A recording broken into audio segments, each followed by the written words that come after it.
Bonjour à tous mes chers petits auditores. Alors si c'est le premier épisode que vous écoutez, sachez qu'en fait cet épisode-là c'est un épisode un peu particulier parce qu'en fait donc tous les 3 mois, donc c'est-à-dire à tous les solstices et à tous les équinoxes, donc grosso modo, je dis bien grosso modo parce que c'est rare que je sois à la date pile, donc du coup le 21 décembre, le 21 mars, le 21 juin et le 21 septembre. Du coup après à ces dates, donc au début je voulais faire un truc exactement à ces dates là, mais finalement ça se rapproche plus en mode l'épisode qui est le plus proche de cette date là. Donc là voilà, il sort mercredi, mais bon le 21 officiellement on va dire l'hiver c'était avant-hier, donc lundi ou mardi pour les puristes, je sais pas, des fois il y en a où c'est 21, 22, bref. Donc du coup voilà, donc c'est un épisode un petit peu spécial, donc une espèce un peu de hors série.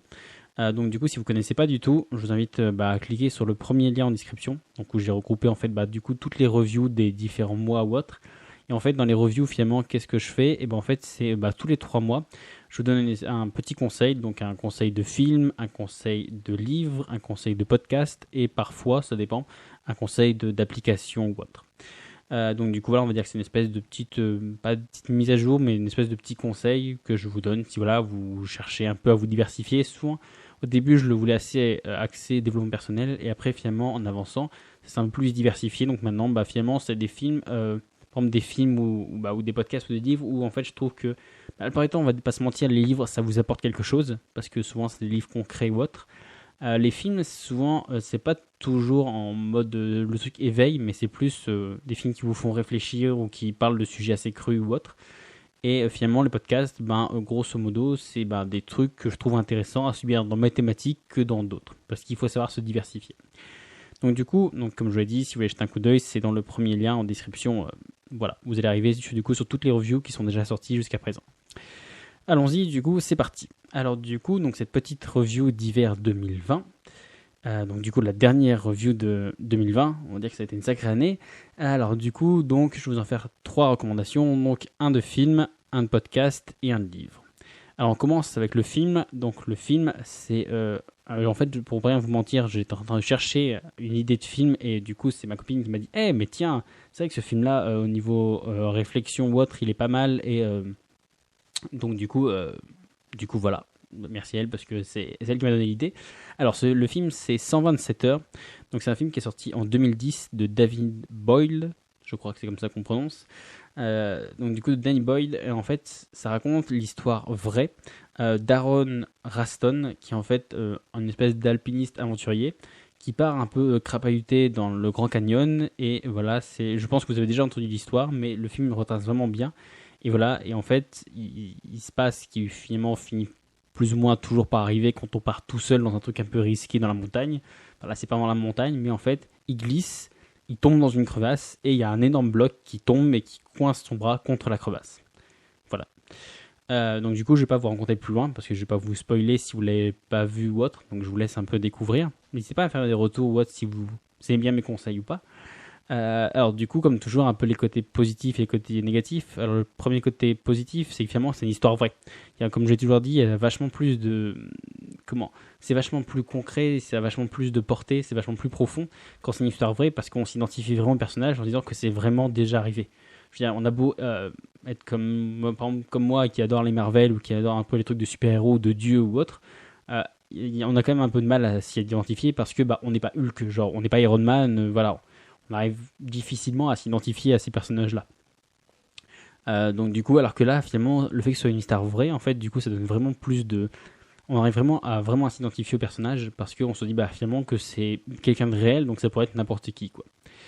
Alors du coup, donc dans les autres points positifs, le fait en fait, c'est aussi que ça fait réfléchir du coup sur la vie en général, sur les liens sociaux, parce que là, il y a toute une partie où quand il est coincé, il se remet en question, il se dit voilà, il demande pardon à ses parents et tout ça, il se dit que il y a une grosse remise en question d'un point de vue psychologique, autre que juste on va dire je pense que du coup c'est directement précipité par le fait que du coup sa vie en dépende, et que du coup c'est le fameux voilà quand on voit sa vie tout défiler devant ses yeux quand on meurt, voilà l'espèce de regret avant de mourir. Donc du coup il a une espèce de grand discours finalement avec lui-même, donc du coup qui est assez profond je trouve, du coup sur la vie, sur les autres, sur la mort, c'est vraiment intéressant. Et en fait, du coup, c'est aussi ce qui en fait, ce qui est vraiment bien rendu, c'est qu'en fait c'est fait par l'excellent James Franco. Donc du coup je trouve il a une prestation excellente parce que du coup il arrive vraiment voilà, à nous faire réfléchir, à nous faire rentrer dedans. Alors que du coup comme il est coincé tout seul au fond de sa crevasse pendant les 3 quarts du film, même quasiment plus, pendant au moins 80% du film, il n'y a que lui. Et donc du coup voilà, faut quand même avoir un sacré jeu d'acteur pour pouvoir maintenir un film en ayant en filmant juste soit, puisqu'en plus il est coincé avec la pierre, donc c'est même pas comme s'il faisait des actions ou autre, donc c'est vraiment juste voilà du pur charisme ou autre. Donc du coup je trouve que c'est aussi un point positif, c'est finalement la prestation de l'acteur pour réussir à lui tout seul à réussir à porter l'histoire alors qu'il est tout seul. Les moins, du coup, parce que comme dans tous, il faut en avoir des moins. Les moins, c'est que du coup, déjà, c'est un film où c'est pas un film d'action. Quoi, genre, on va pas voir des gens qui. À ce moment-là, mais il n'y a pas des gens qui dégringolent, ou des hélicoptères, ou Transformers, ou je sais pas trop quoi. Donc, du coup, voilà, c'est quand même. Du coup, pas platonique, parce que du coup, ils arrivent quand même à bien tourner le film pour pas qu'il soit ennuyeux. Mais c'est vrai qu'il se passe finalement pas grand-chose et que c'est plus voilà, une espèce d'aventure humaine. Et aussi, donc l'autre élément, donc je vous dis pas comment ça finit, mais du coup, il y a une scène, surtout à la fin, qui est quand même assez dure d'un point de vue psychologique et même à voir. Donc, du coup, on va dire que c'est le point un peu négatif, c'est, on va dire, peut-être pas mettre entre toutes les mains. Maintenant, le podcast. Alors, le podcast du jour, s'appelle Productif au quotidien. Donc, c'est un podcast qui est animé par Mathieu Desroches, qui nous berce avec son fameux petit accent québécois que tout le monde adore. Alors, du coup, donc, de quoi ça parle finalement? C'est productif au quotidien, donc c'est des trucs sur la gestion du temps, c'est des trucs sur la productivité, sur l'optimisation ou autre. Donc du coup les plus, on va dire c'est sur la même thématique que ce que vous écoutez là maintenant. Si vous m'écoutez, si vous aimez un peu voilà ce truc un peu d'optimiser ou d'arriver à mieux gérer son temps ou voilà d'être plus libre. Et donc du coup lui c'est un peu sur la même lignée, donc c'est pour ça que on va dire que je renvoie la balle aux collègues. Sait-on jamais s'il m'entend, hein, Mathieu, si tu m'entends, je suis ouvert à toute proposition. Du coup, en plus, les points positifs, c'est qu'il a une approche qui est très cartésienne, qui est très concrète, parce que même moi, je le sais, il y a des fois où j'ai des fois un peu tendance à, même en explorant les recoins un peu sombres, c'est un peu comme quand j'ai parlé des visions polychroniques et monochroniques, donc voilà, presque, je m'éloigne un peu, presque je divague, alors que lui, il a une approche vraiment très concrète, très... voilà, en fait, c'est vraiment des choses applicables, c'est vraiment, en fait, il s'attaque vraiment au cœur du sujet. Il parle pas de, voilà, un peu comme moi, parfois, il faudrait optimiser ça, ou il faudrait essayer de ranger ça, ou autre. Lui, il attaque vraiment au cœur du sujet. C'est, par exemple, c'est de se dire qu'au bureau, finalement, vous perdez beaucoup de temps avec les mails. Boum, je crois même qu'il fait une formation juste sur, voilà, comment gérer les mails, comment être plus optimiste sur les mails. Après, il dit, voilà, finalement, c'est quoi votre espace de travail, c'est quoi qui vous met dedans, c'est votre bureau. Boum, il se centre à fond sur, finalement, comment optimiser votre bureau, comment mieux remplir votre agenda ou autre. Donc du coup, je trouve qu'il rentre vraiment au cœur du sujet. Et en plus de ça, donc finalement, il a eu le double truc. C'est à chaque fois, c'est la petite nuance qu'on a un peu tous les podcasteurs. C'est le fameux truc de si on parle que nous, finalement, on perd un peu en crédibilité parce que c'est que notre avis. Mais si finalement on interviewe que des gens, c'est un peu le truc. Finalement, au mieux, on sera un bon intervieweur parce que on n'a pas vraiment en fait de qualité propre. Et donc du coup, lui, le fait qu'il arrive à coupler les deux, donc du coup, il a à la fois ce qu'on s'en est à son expertise de gestion du temps, d'optimisation ou autre. Et en plus, il a vraiment une pertinence propre dans les personnes qu'il interviewe, parce que voilà, c'est vraiment sur des sujets hyper précis, hyper pointus. Donc du coup, qui nourrissent vraiment le sujet, quoi. C'est pas juste vraiment interviewer pour interviewer ou pour gagner en visibilité. Non, il y a vraiment du sens et la cohérence dans ces interviews. Donc du coup, les moins, parce que désolé, il faut des moins pour tout. Alors les moins, on va dire que c'est le petit accent québécois. C'est vraiment pas pour être anti-canadien, pas de québécois, pardon. Oula, je vais pas déclencher une guerre. Vraiment, en fait, c'est pas dans le sens genre mon petit provinciaux qui dit oh quand même, c'est comme ça qu'on parle à Paris. Pas du tout. En fait, genre c'est juste parce qu'il y a des fois où il a des expressions, comme tous les Québécois, qui sont trop anglophones ou qui sont finalement qui sont propres finalement au Québec et qui du coup en français sont ont un peu du mal à capter, mais je pense que du coup c'est comme tout, nous c'est pareil, il y a plein d'expressions sûrement qu'ils n'arrivent pas à capter, donc c'est réciproque. On va dire que c'est le petit moins. Et le deuxième, si d'ailleurs je devais en mettre un, c'est que parfois en fait il patine un peu. C'est que parfois, comment dire ça, par exemple, là il a fait pas mal d'épisodes sur par exemple les mails ou autres, et on sent que finalement c'est toujours le même problème, mais il essaie de l'attaquer avec un angle différent. Et je sais pas en fait, il y a parfois des moments où on a l'impression que voilà, ça patine un peu, que ça reste un petit peu autour du même sujet, mais à la rigueur en attaquant peut-être pas avec un angle assez différent. Donc on va dire en se centrant un peu sur un même objectif. Ce qui peut être aussi une stratégie pour un peu marteler, parce que finalement c'est ça. vous écoutez plein d'épisodes d'un peu tout le monde et de ça, et finalement il n'en reste pas grand-chose. Donc du coup voilà, vraiment, si vraiment il fallait mettre des points négatifs, ce serait voilà peut-être ça. Et enfin du coup finalement le livre. Donc le livre que je conseille aujourd'hui, donc c'est un livre dont j'ai déjà parlé dans les épisodes précédents. Donc notamment sur les réunions 0, 1, 2, 3 et la règle des 3 tâches. Alors du coup donc c'est un livre, donc du coup j'ai coupé les noms, mais c'est finalement des auteurs Declercq, Dean et Dumont. Donc du coup je vous en avais déjà parlé. Alors finalement les plus en fait c'est que c'est un bouquin qui est vraiment concret. En fait il est vraiment, on s'éparpille pas.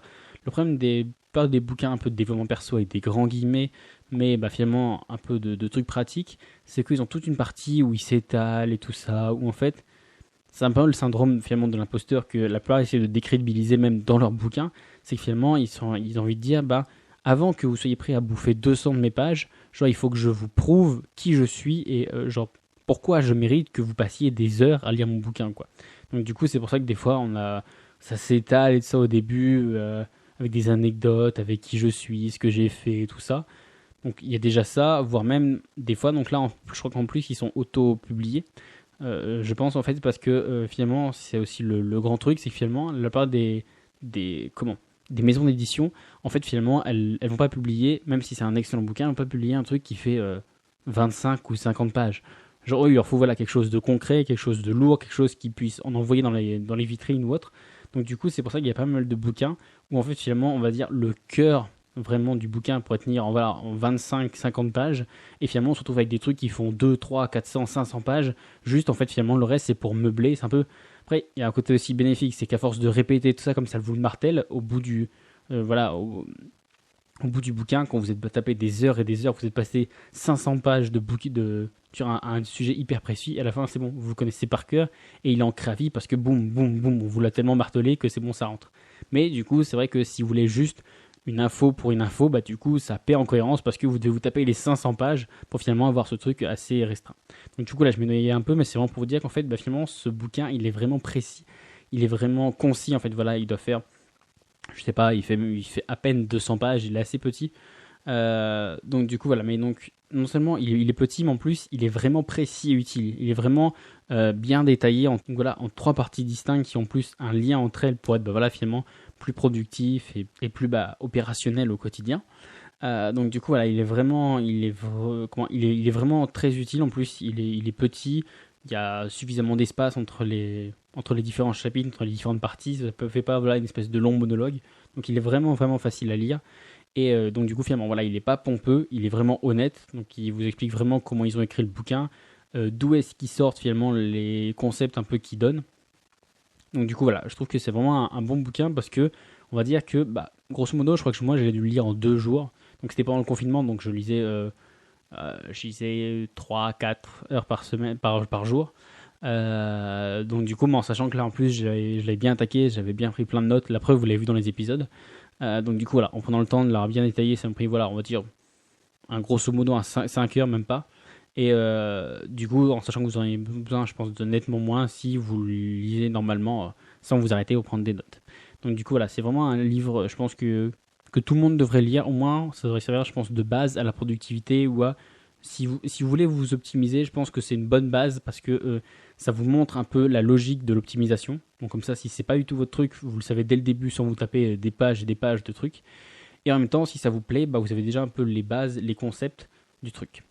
Oui, parce que comme j'ai dit, les bases et les concepts, parce que on va dire, ça pose les bases. En fait, le fait qu'ils essaient trop de se diversifier, donc du coup, on va dire c'est dans le négatif. Les petits points négatifs, c'est que le fait qu'ils essaient trop de se diversifier, du coup, en fait, en gros, c'est le fameux être bon partout et expert nulle part en fait.